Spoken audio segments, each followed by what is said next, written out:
Hi, welcome to the Andrew Buckle book review of July 1963, a pivotal month in the comic book life of Tony Isabella. Tony Isabella, Volume 1, and this is from Pulp Hero Press. Now, I've just checked out Pulp Hero Press. Their website is very odd. You go to it, seems to come up with a login request. Doesn't seem to be any information about any of the books, but they've got lots and lots of books available. But it's just weird, you can't seem to ask. I don't know if they're still going or not. However, doesn't appear to be anything other than this, Volume 1, which is such a pity. This would have been a brilliant series of books, though I think ultimately quite expensive if they're all about $17.95. I would assume it's going to be about 6 volumes. That adds up to a lot for a single month, near enough as much as, weirdly, an omnibus edition that's just going to come out fairly soon of July 1963, or is it June 1963, whatever it is. And that's obviously the Marvel one. I am looking forward to that. That's going to be the Avengers 1 and X-Men number 1, and of course lots of other things, Kathy, Millie, etc.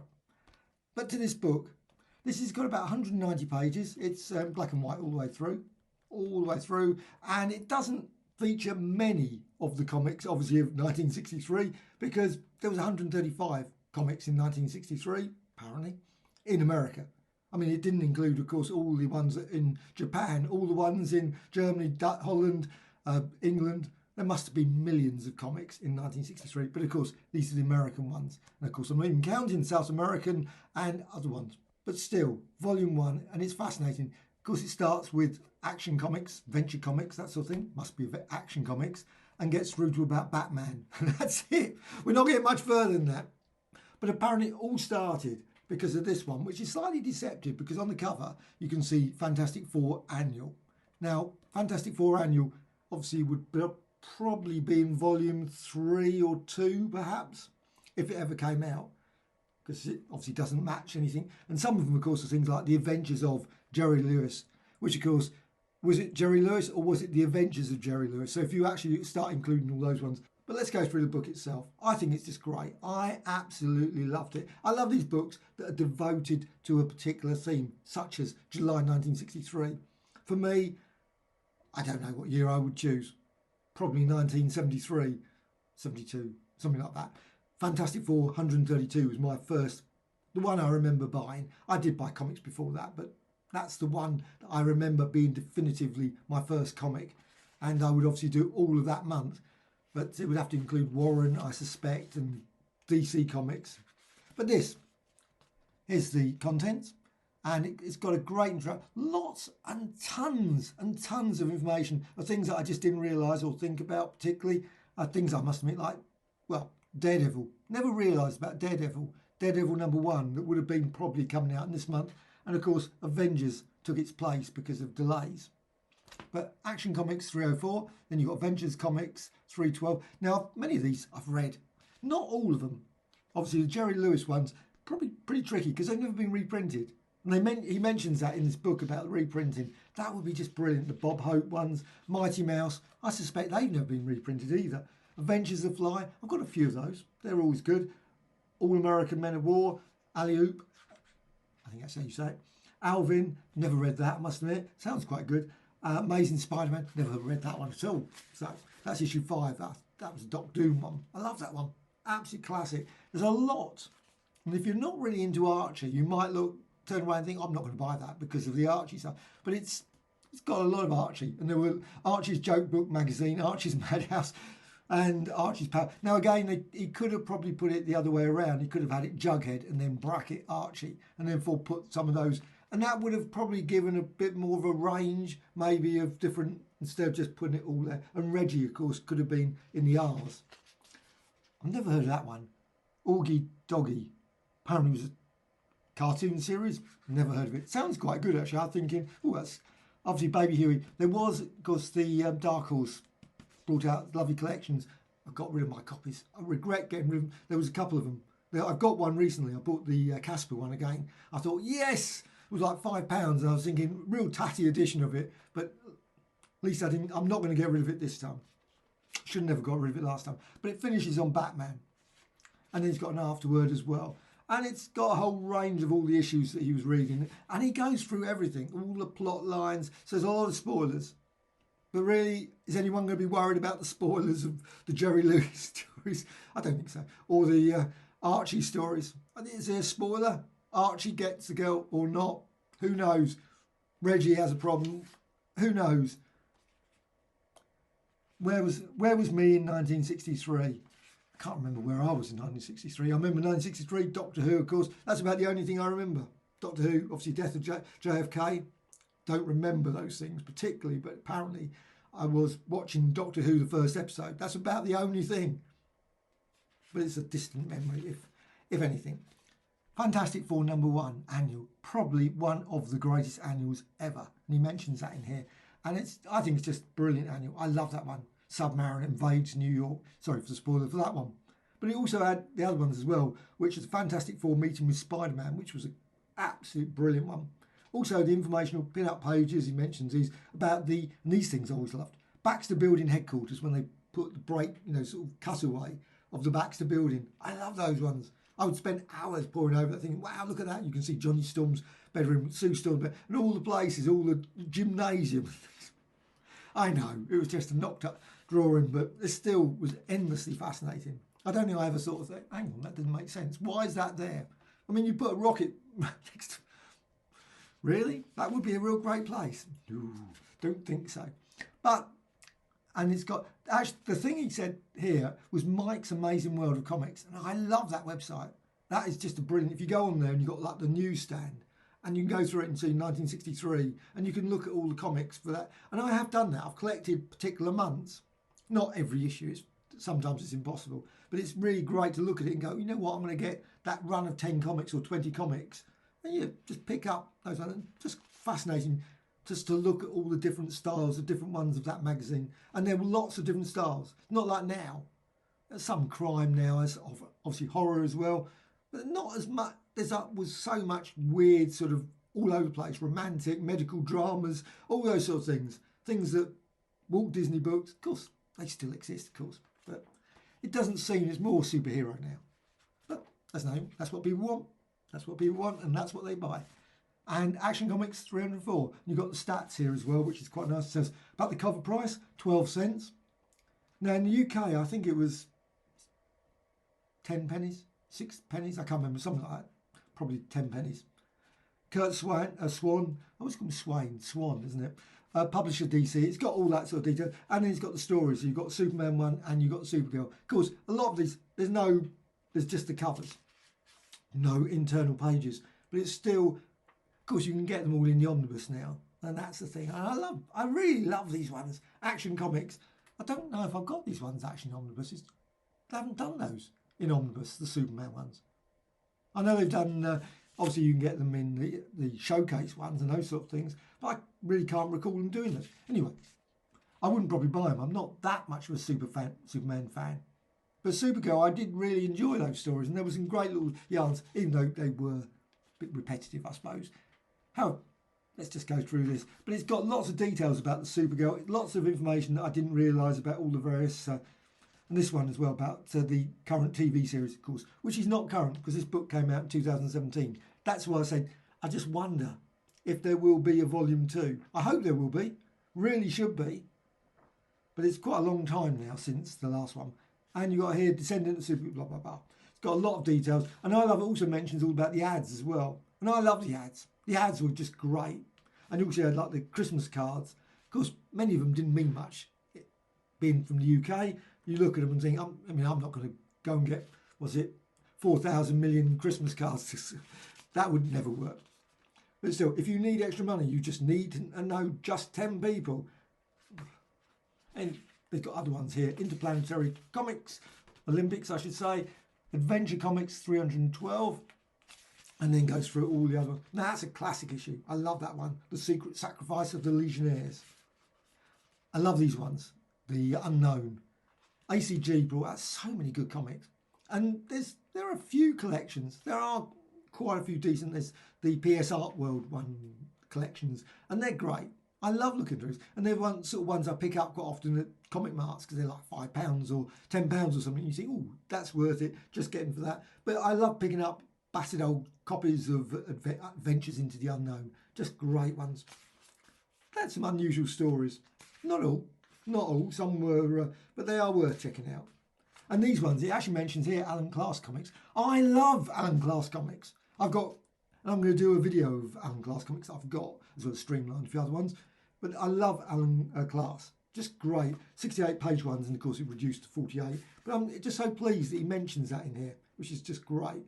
Also, obviously, got a cover there, the Uncanny. And he also mentions the fact that it's a complete goldmine of amazing material that probably has never been reprinted in the States, that's just tucked away in some of these UK magazines. And there's just so many of them. And most you can pick up for about £1 or £2. If they got a Steve Ditko or a Jack Kirby story, price goes up. You know, you can see it like £15, £16. Most time I never bother buying those ones. I just think, I mean, the thing is, quite often, why? I've got the omnibus editions with all the stories, so I'm just thinking I'm not really that interested in getting the black and white ones. These ones, so sad they've never been reprinted because of course, licensing reasons. And it is, you know, you think, I mean, many of the stories are probably not brilliant, but I guess if you're a fan of Jerry Lewis, you would love it. I mean, I love these sort of ones of stories of like Sapphire and Steel, the old sort of look-ins or whatever and things. You get those ones, and my favourite one, Logan's Run. I love those collections. And likewise, Jerry Lewis, Bob Hope. I'm not a mega fan of those, but for anyone who is a mega fan, it would be nice to see those comic books again in print. And you can pick them up, of course, but they're not that common. I mean, you don't see many at the comic conventions. This one, Little Archie. Again, another Archie comic. Squeak, Squeak and Creak. They're great titles. Little Archie one. I've got to help Ronnie, I've got to. And of course, there, Ronnie there. These ones, reprinted in Archie's. That's quite often the thing. A lot of these stories that were done here, you can pick up in these sort of massive digests. I love those Archie digests. Really huge. Especially love the Christmas ones. When the Christmas ones come out, they're always full of like 300, whatever it is, 256 pages of brilliant Christmas stuff. Yeah, I'm a sucker for that sort of stuff. So I will just, whenever they announce another one, they're all much the same story, but I still love them. It's weird. Anyway. But they brought out so many. Archie, Pep, Laugh, Jughead. They churned them out. Great. But they're normally about 4 or 5 page stories. But they were brilliantly done and great little tales. Very economical tales. Of course, you know, not everyone likes that sort of thing, but it's a pity really that they don't get Mighty Mouse as well mentioned here, 160. Amazing. I love Mighty Mouse. Really good. Now, I don't know, it mentions about Mandrake here. Apparently the artist was the same. I have no idea, to be honest, but still. Avengers of the Fly. I've picked up a few of those at recent comic market. They were quite good. Again, another one of those characters that's quite an interesting character. Inside front cover features a 4 no-cost ads from the Dean Studios. Miniature dog you can hold in your hand. A 10-second Polaroid camera, etc. The cost of living. I love, this is another thing that's really nice about this book. It's got here about the various things, about the average cost of a new house, the minimum hourly wage. Sort of useful information. Sort of. But of course it's American. But that's why I love all these books that you can get, like 1963 yearbook. I've got loads of those yearbooks. 1964 yearbook, 1965 yearbook. And they're just brilliant, full of tons of, probably 99% of people just, but I just love that sort of stuff. And it's just fascinating. Okay, maybe it's not fascinating to anyone else but me. But All American Men of War as well, 99. I'm not a mega war fan, I've mentioned before, but still, they're good to read. And unfortunately, now I would love to see DC bring out a collection of things. Obviously, some of the licensed ones are probably tricky. But I really love the Marvel one. They've just brought out in July, well, soon, of the 1963 with Avengers and X-Men and, of course, other ones. I just love those. But I notice in the comments, quite often, people are, I am not going to buy this. I'm not going to buy this. I'm not. And they're all the way down. They will buy X, Y, Z. I think they're great, those books. Those monthly ones. Fred Bassett, another one that deserves a really huge collection. It's nice that he mentions this. I didn't realise actually about being Scottish cartoonist Alex Graham. I suppose I should have guessed from the name. But it's still, Fred is an easygoing canine. And I love those. Daily Mail was just a joy always to read. Apparently obviously still going. So he died in 1991. Left behind an incredible backlog of 18 months. Wow. Alley-oop, Alvin. Again, great. They've got all the covers. Dell. I love Dell comics. There was a lovely book, Funny Bones. I think it was called Funny Bones, and it's got all about the history of Dell. And Dell were great. I mean, they literally were huge. And then, of course, Gold Key, etc. And then that's it. But you think they produced some really good comics. Not all, but there were some decent ones. And it's pity they don't turn up often at comic conventions, which is odd. They must have sold millions in the UK. So I never understand when you go to the sort of thing and I don't think they're really, huge. Maybe that's the reason, because people probably don't want to buy them. So maybe they don't bother putting them on the table. Why lug along 150 Alvins when you probably might never sell them? And if you do, you only sell them for 50p or £1. Whereas, of course, you bring along a super expensive £3,000 or £10,000 Amazing Spider-Man #5, then, of course, then you can understand the logic there. Even though I wish they'd bring the Alvin ones along more than the Spider-Man. But that's just me. This is your finish, Spider-Man. It had to happen sooner or later. Spider-Man was bound to battle Doctor Doom. I don't think, did he ever battle Doctor Doom? But I don't think he ever did. Well, he might have done later. But certainly not, that was it, really, as far as I recall, certainly in the 60s and 70s, the battle in Doctor Doom. It was an interesting story. Doctor Doom was very underpowered. It was a bit of a very odd story, and it was sort of, but still, it was good. And I'm looking forward to reading it when it comes out in the big, I assume, of course, because of this, that it's going to be in the volume. And you've got the Patsy and Hetty annual as well. I think that's, or is it the Millie one? Patsy and Hetty, I think that's included as well. I'm looking forward to that. Annoyingly, I had that as well. Got rid of it. Sometimes you get rid of books and you think, no, I wish I'd never got rid of that one. But it's great, the Doctor Doom one. Marked for Destruction by Doctor Doom. Terrific story. And it was. It was a great little story. Unusual. An unusual story. But it also mentions about other things, about various guest star appearances. Very odd how many times he did appear in lots of things. You've got here, first issues of X-Men and Avengers are plugged. There's also plugs for the Fantastic Four 19, Tales of Suspense 46. That was Iron Man one. Was that? I think that was Angel. Was that 47? Might be that 46. Anyway, Journey to Mystery 96. All those ones brilliant. Aquaman. I love those Aquaman stories. And there's only one story in that. The Doom from the Dimension Aqua. I always loved, of course, obviously Tony Isabella's put a picture here of the cover. Got a cover there. But he's got one of these Popular Book Centre, which, of course, big clue, that is from the UK. Must be. So he's got obviously 8 there. 8 pennies. 8 pence? Depends. I don't know. I love picking them up in there. But they always had those stamps on them. Always right across. They always put them in the most annoying place. But, of course, I suppose they put it in the light part of the cover because the stamp obviously was dark. They didn't have a light. It would be weird, wouldn't it? But they always did that. And it always...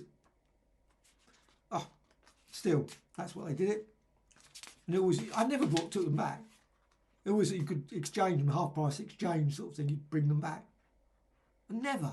I don't think I ever brought any of my comics back there to half price exchange to get my money back. It was, you got it, and then I passed it on to my friends. It was like you roll it up or you give it to a jumble sale and bundle, Amazing Fantasy 15. Oh, put it that, screw it up, put that in. No, I never did. I don't know. I never had that. I would love to have had that. I probably would have done it. I probably would have just given it to one of my friends at school without any thought about it, and then realised later I was thinking, maybe I shouldn't have done that one.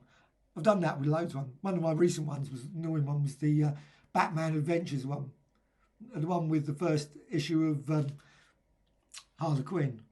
I was suddenly online. I was looking and suddenly noticed that it was. I was thinking, I just gave that away. I didn't realise it was the first appearance. Oh well, I've done that with too many other ones. Rocky Raccoon, whatever. Archie, and also Guardians of the Galaxy comes to mind too many times. Betty and Veronica. I love those stories as well. They're just great. Archie's Madhouse. Classic stories as well. Again, all very short stuff. They're all very short stories. I don't know how many stories it had in it. 1 and 2 page gag one. This is the joke book one. But they were good. I mean, really, they told the story immensely well. And sometimes when you see modern attempts at it, it doesn't always work. But somehow there was a certain charm, certain complete innocence about how they did it that doesn't always work nowadays. Maybe it still does in the Archie joke books nowadays. I don't know. But certainly ones I've seen that have been done for Marvel and things where it's 1 or 2 pages, I've always sort of gone, it doesn't really work. Doesn't really. Maybe the Marvel comic stuff doesn't sort of having Galactus dressing up in something weird or something, or the Watcher sort of having a cup of coffee or something on a terrace, just doesn't really sort of, not a joke. Anyway, that's just me. Joke book again, Archie's joke book, another one. Love these ones. That's one criticism of this book. There's a lot of Archie. So if you're not into Archie, you're going to be struggling with this book. But it does give lots of details and interest about other ones as well. So it mentions in here Archie, it's got the many loves of, I can't say, Dobie Gillis. Was that a TV series? It was obviously a television series. I've never seen it. Never seen it. I mean, it's got, and I love there's so many issues with this one. First 83 issues, it says here, it mentions. So there was lots and lots of these ones, and they were all good chunky magazines. They weren't like now with sort of flimsy, not very much. These were 52, 68 pages or those sort of things. And like I say, I love the Archie ones now, but they're digests. But they're still, you get them, and they're real thick, chunky books, and they're just great, especially with train journeys. You can put them in your pocket, and just take them up and have a good read. And there's mention of other things here. More Archie. Oh, Comedians of 63. Now, I've thoroughly enjoyed, there's the series, of course, on Amazon that I love. That's set in the 1960s, isn't it? But Bill Cosby, no one's going to mention it. I better not mention the name there. Dick Gregory, Moms Mabley. Don't ask me. I have no idea. No idea. When it comes to the American comedians, I sort of, it's enough to remember some of the UK comedians, let alone remember all the American ones. I will admit, I did watch Bill Cosby Show. This one sounds good. The Augie Doggy. Again, I don't know what this one was. Oh, it was a Hanna-Barbera. Something like that. I always call it Barbara. Anyway, it was great. I always loved them, but I don't remember watching this one. And actually reading the comments about it, it sounded really, really funny and really quite good. It was a Gold Key one. That's strange. The other one was Dell. Why was that Gold Key? He probably mentions it, and he mentions lots of these things. Oh, here it is. Dell Comics, Western Publishing, and Gold Key Comics. Because, of course, they were all the same. There was variations for whatever reason. But it's still... Oh, didn't realise that. 1963. Oh, that's fascinating. Avengers 1. I'm not going to tell you everything in this because, of course, buy the book! That's the thing. Avengers number 1. I love the Avengers number 1. And it's, of course, got the cover of Avengers number 1. And it's got the combined powers of the Avengers defeat the sinister spells of Loki, god of evil. Well, Thor was regularly beating Loki in his own comic. So why shouldn't he beat him this time? And he's got the Avengers with him as well, with Hulk. We've got a Hulk. Oh, that sounds like a line that they might have used in something else. But you've got Ant-Man and Wasp. I loved Wasp and Ant-Man. Not so much Ant-Man. But it's superhero, supervillains, super thrills presented in a fabulous Marvel manner. I just loved the ending. Again, the spoiler alert on that one. It was the daftest of endings. Really? That was just... Was that the best they could... I was apparently because it was a bit of a rushed job because of the Daredevil one. Apparently. But wow. What did it start? It started something amazing. And that's the thing. It's just an absolute classic. But I always felt that it was... And maybe, I've never seen any proof to this, but I always felt that it was a journey into mystery story. But literally, it was like, because the bit where Thor goes off, it's disconnected totally from, as if that storyline was a journey into mystery comic that they just put into the Avengers. Maybe it was waiting for a story, a couple of months later or something. Oh, we've got this script for a journey into mystery where he goes off to this, what's his name, and then they stuck it in there and they sort of did a bit around it. Because I love the bits with the Hulk, where he's a robot in the circus. Oh, as someone mentioned online, saying about it worked for Superman with his glasses for years, but really, I don't think so. A 7, 8 foot guy, green, in a sort of holding up, and they didn't think, that looks a bit like the Hulk, especially since he was like working in that area. He was quite often in the deserts and that sort of around those sort of places. You think maybe that's the Hulk. And I love the bit where they dig away as well. You got the ants. I'm thinking he's juggling a caravan. He's the next panel, he falls through the thing. Where's the caravan gone? Didn't it, he was spinning it. That caravan would have gone, woo. They didn't have the next part of the story where literally half the audience was killed by this thing flying into them.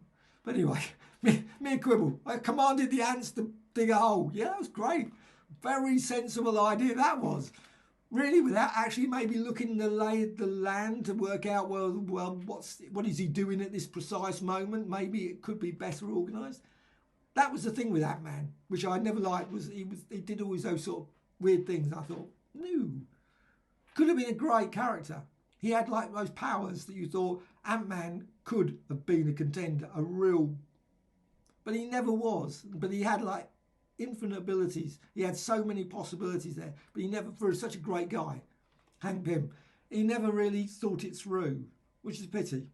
He was always that minor character. That's why he had become Giant Man. It's sort of, anyway, Baby Huey, Baby Giant 54. That was great. Again, the series of the books that I regret, the Dark Horse one. Hold on. Batman 158. No, I'm certain I had that one. Ace, the Super Batman. We had loads, millions and literally millions of Batmans in my hometown of Maidstone. We had a shop, Treasure Chest. I think it was called that. I've got a memory it was Treasure Chest. I'm certain it was Treasure Chest.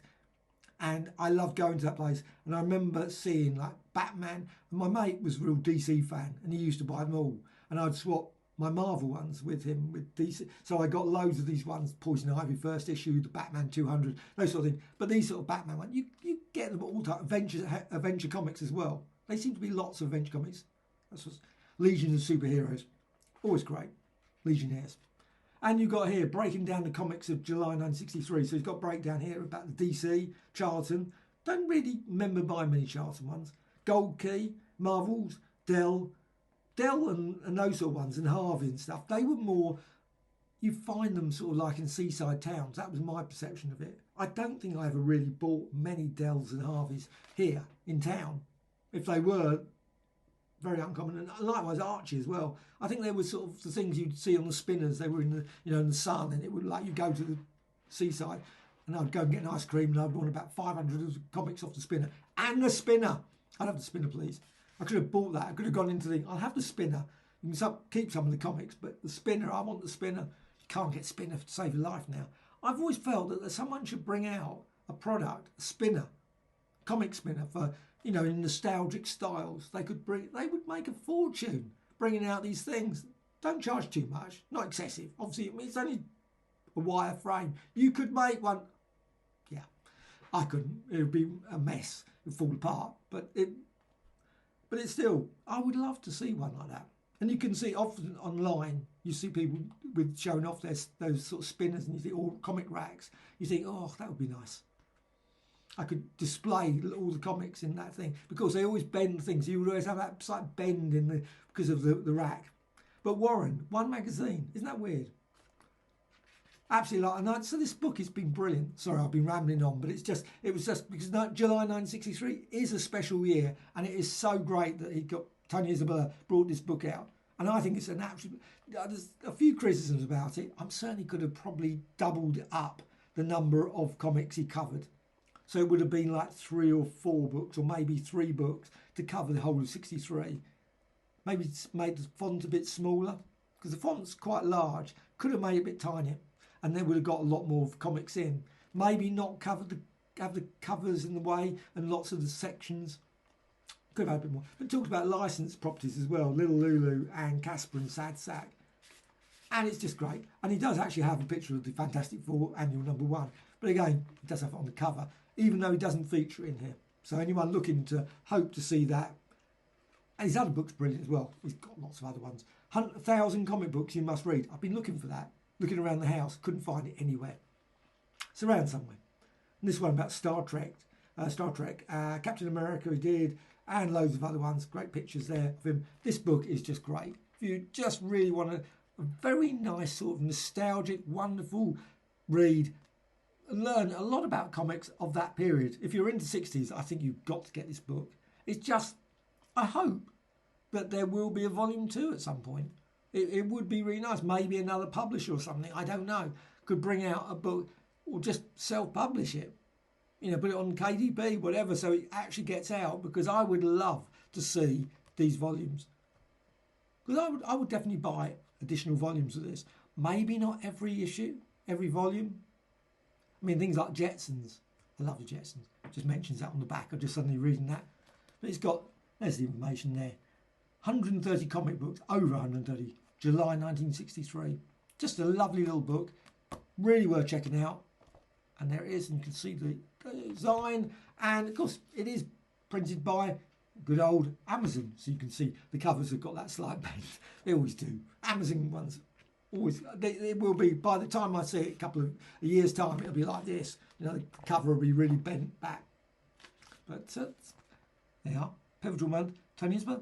Totally recommended. This is a brilliant book.